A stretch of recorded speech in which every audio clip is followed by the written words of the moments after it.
Hi guys, welcome back to my channel. I hope you're all doing really well and not melting into a puddle like I am.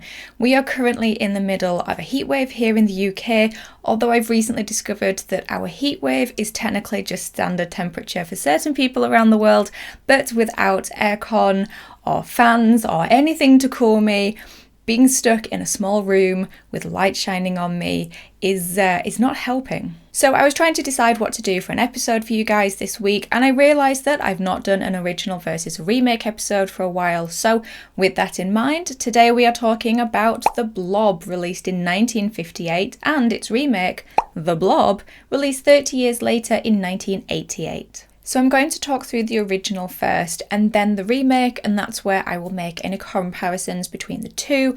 Also a heads up, this is going to include spoilers for both of the films. I just didn't think that I could do a proper comparison of them without getting into spoilers. The Blob was directed by Irving Yerworth and was released in 1958, and it stars classic Hollywood star Steve McQueen in his first feature film role, and also a cast of exciting young people, according to the movie's trailer. Starring Steve McQueen and a cast of exciting young people. This sci-fi classic follows teenagers Steve and his best girl Jane, who discover a meteor that fell from the sky. They then have to protect their hometown from a gelatinous alien life form that engulfs everything it touches. Okay, so this is a little bit of a tangent, but it has a point, I promise. But I was thinking that a lot of people tend to have that classic Hollywood star that they are a fan of. And in my case, that is Steve McQueen. I watched The Great Escape when I was young and I instantly became obsessed. I just thought he was so cool. I think it's the steely blue eyes and the cool vehicles and the cooler king persona. But now, because I was a fan of his, I became obsessed with watching any and every movie of his that I could get my hands on. At the time, there was no physical copy of The Blob, but I saw in the TV guide one year that there was going to be a late night showing of it on one of the channels. It was a damaged copy. I imagine it was the original that hadn't been touched up yet. So I set my VHS recorder and I made my own little copy. I loved it when I first watched it. I thought it was fun and charming, and I loved the B-horror movie vibes and the 50s fashion. But unfortunately, I never transferred it to anything more modern, so it had been quite a few years since I had actually watched The Blob. But a while ago, I got a hankering to rewatch it, and also just out of interest to watch the remake as well, because I hadn't seen that before. So, movie opens with 28-year-old Steve McQueen playing teenager Steve, and he's stargazing with his best girl, Jane, or Janie Girl as he calls her, and they see what they think is a shooting star fall to Earth, and they decide to go and try and find it. It's also worth noting that if you have seen Killer Clowns from Outer Space, you might think that this opening sounds familiar, and that is because the opening scene of Killer Clowns from Outer Space is paying homage to the opening scene of the original The Blob. So Steve and Jane don't end up finding the meteor first. Instead, an old man and his dog do. And after the old man has poked the meteor with a stick, it opens and a jelly-like substance, the titular blob, comes out and attaches itself to the old man's hand. Steve and Jane do come across the old man and they want to help him, so they decide to take him to the local town doctor. While they go off and investigate what the blob could possibly be, the blob then absorbs the old man and the doctor and the nurse. With every person that it absorbs, it grows and becomes stronger. And that is basically the movie in a nutshell. The blob moves around town trying to find more people to absorb and to help it grow. The original is a pretty basic sci-fi horror movie on the surface, but there's actually more to it than first appears.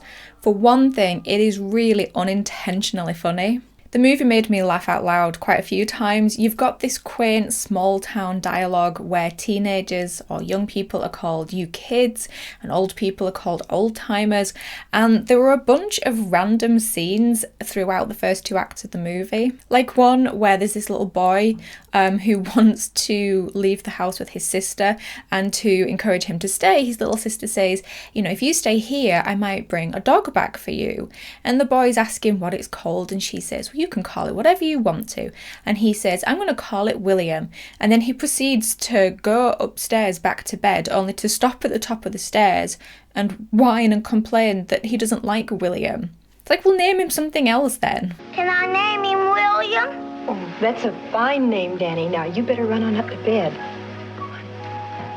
Oh, I don't like William. You run on to bed, honey. Or there's another scene where after having a drag race with some other teenagers that he knows, Steve has about a 5-minute conversation with them about drag racing, getting caught by the police, which officers are pretty decent, which ones to avoid, and then they have this story of where a group of them had actually made one of the police officers complicit in one of their pranks. And then there's the scene that follows that where a bunch of the teens have gone to the crash site of the meteor to try and investigate, find out more information about the blob, and upon seeing the crash site of a meteor from outer space, one of the teenagers says, "Hey, why would anybody leave a lantern here?" And then there's another line where Jane says, "I think there's a house nearby here," for one of the boy teens to say. Doesn't sound like a house, it sounds like a dog. Another good one is back at the doctor's surgery where the blob has consumed the old man and is now trying to attack the doctor and the nurse. And the doctor instructs the nurse to throw some medical acid on it. She does so and it doesn't do anything. Bear in mind this is the first thing that they've tried, and her response is, "Nothing will stop it." Yeah, you've got to help us, Doc. We've tried nothing and we're all out of ideas. There's also no real hustle in this movie, particularly in the first act. Despite the plot actually getting going almost immediately, the rest of the film takes a fairly steady pace, and honestly, I kind of love it. It has this sense of realism to it. I mean, yeah, okay, you could argue that it might be a little bit boring, but it definitely feels more realistic because the few people who have seen something strange wouldn't necessarily think that it was something seriously dangerous. And so while they're curious and, confused, they don't jump straight to outright panic. So instead we get a drag race and these random scenes that I mentioned before intercut between them trying to investigate what's going on and where the blob came from. One thing that does stand out about the original Blob is how of the time its treatment of women is.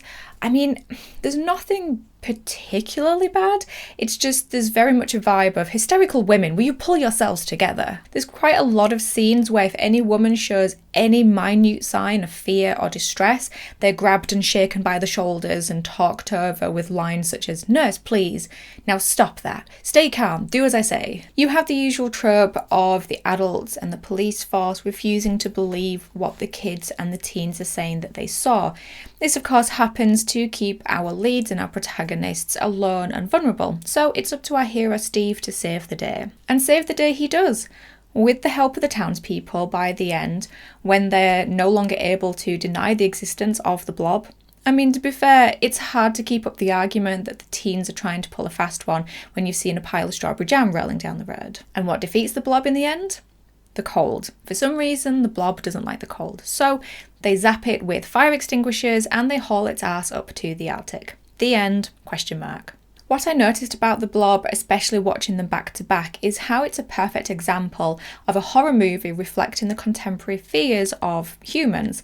These can be seen really clearly when the origin of the Blob shifts in the remake. Through the decades, the villains of horror movies have most commonly reflected what humans are currently afraid of. So in the 20s and 30s, between the two world wars, the villains and the evil were notably of foreign descent. The threat of Dracula, Frankenstein's monster, and the mummy coming from overseas. Then in the 50s, our attention turned to the skies, and the space race between America and Russia began, and horror movies began to reflect this interest, or more specifically, the potential dangers lurking out there.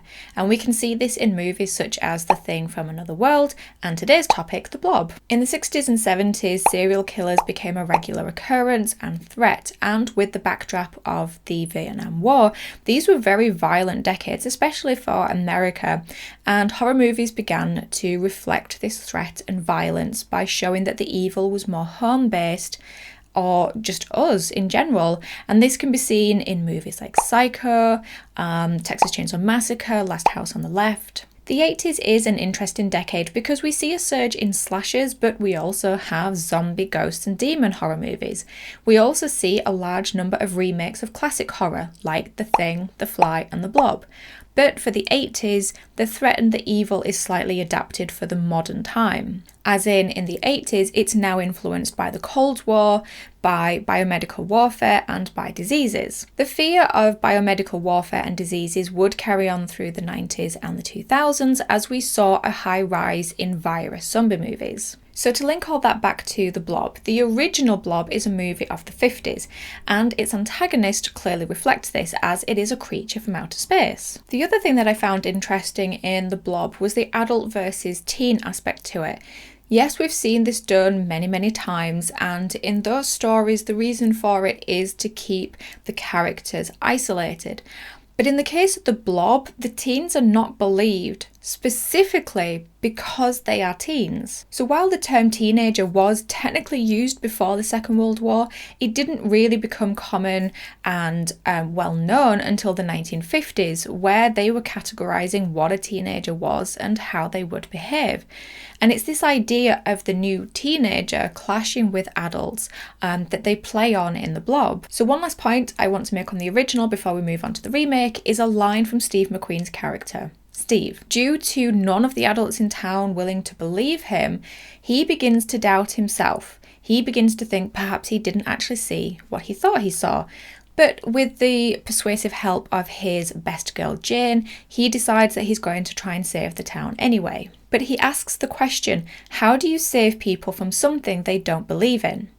An interesting question, but also worryingly relevant today, 64 years later. The Blob remake was directed by Chuck Russell, who also directed A Nightmare on Elm Street 3: Dream Warriors, and was released in 1988. In a tiny California town, high school students Brian and Meg discover a strange gelatinous substance that melts the flesh off any living creatures in its path. The deadly substance gets into the town's sewer system, where it begins growing uncontrollably, occasionally emerging to feast on unsuspecting townspeople. The Blob remake was co-written by Frank Darabont, who also did The Mist and the first series of The Walking Dead, and it stars Shawnee Smith from the Saw franchise. Right off the bat, I have to say that this is a really decent sequel. It stays pretty close to the original. It also includes lots of nods to the original, like having an old man and a dog be the first ones to discover the meteor. There's a baby blue coloured car, they hide in the freezer, and they keep the cinema scene. But it also does something different. The basic plot of the movie is the same. You have a blob arriving on Earth from outer space that hunts down townspeople to melt and absorb.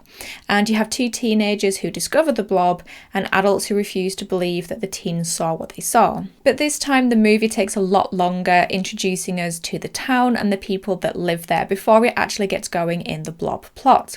And another thing to note about the remake is how much gorier it is and how much higher the body count is. The blob was always melting and absorbing people, but this time we get to see it in all its juicy glory. The kills were never exactly the focal point in the original, but now in the remake they take front and centre stage. And because they were pretty much following the formula of the original for a while, they were able to pull off a really good surprise kill, where they kill off pretty early on as well the boy who seemed to be one of our lead characters and the love interest for our final girl. You also have a guy being bent in two and dragged down the garbage disposal, and there's the other one as well where the woman who works in the diner, she's in the phone booth calling the sheriff's office and she's engulfed by the blob and she's asking for the sheriff only to be told that he left for the diner already. And that's when we see his gooey head floating past in the blob, past the glass of the phone booth, and that was really good. There are also a ton of references to other horror movies in this film. Early on you have a POV shot of the blob, which is very reminiscent of the shark in Jaws and the creatures in Tremors. Although technically the blob did do it before Tremors. There's also a line about humans being expendable, like Ash's line in Alien, and there's also a line at the end of the film where the final girl says, "Come on, you son of a bitch," while trying to explode something. Again, very reminiscent of Chief Brody in Jaws. So like I said earlier, in the original, the blob is a creature from outer space. But now we're in the 80s, the origin of the blob changes. But in the beginning, the remake does set out as if the blob is still a creature from outer space. And when the biological containment team turns up, they actually suggest or imply that perhaps another meteor like this containing a different blob hit the Earth millions of years ago and was the cause of the dinosaurs being wiped out. But then we get this great twist as we head into the third act, where it's revealed that the blob was actually man-made. It was a biological warfare experiment that mutated in space and has now become a predator predator that actually hunts for food. The containment team talk about how the Blob will put America's defenses years ahead of the Russians and how it will realign world power. This, I think, is influenced by the Cold War that was going on in the world at the time, which would ironically end the year after this movie was released. We also have the idiocy of people believing that they can control nature, evolution, and our own creations. And this is something that we've seen a lot before and since in horror and sci-fi movies, and could also in a weird way be attributed to the adults' attitudes towards teenagers. They are, after all, something that we create, but then no longer have any control over. Like in the original, the Blob is again defeated by the cold, only this time the cold turns the Blob into crystals. Both the original and remake, though, are left open to sequels because the Blob is only defeated, it's not destroyed. The original Blob had a direct sequel called Beware the Blob, released in 1972. It was released as more of a comedy horror and didn't do very well because it basically just followed the same formula as the original. In 2009, it was revealed that Rob Zombie was wanting to do another remake of The Blob, but for some reason he then later on left the project, and Simon West took over as director. But they ran into some legal issues and there's not really been much information about it since then. There were rumours that Samuel L. Jackson had signed on to the project, and another rumour that they were again changing the origin of the Blob. This time, instead of from outer space or man-made, it was coming from the centre of the Earth. Overall, I would say that the original is kind of boring, kind of charming, pretty funny, and has more to say than is first apparent, and the remake is a really strong remake with some creative kills. So there you have it, guys, The Blob 1958 versus The Blob 1988. Let me know your thoughts on these movies, let me know if you've seen them down below. Let's have a chat about these B horror movie creature features. But in the meantime, thank you as always for stopping by, I really do appreciate it. Take care of yourselves, and I will talk to you in the next episode.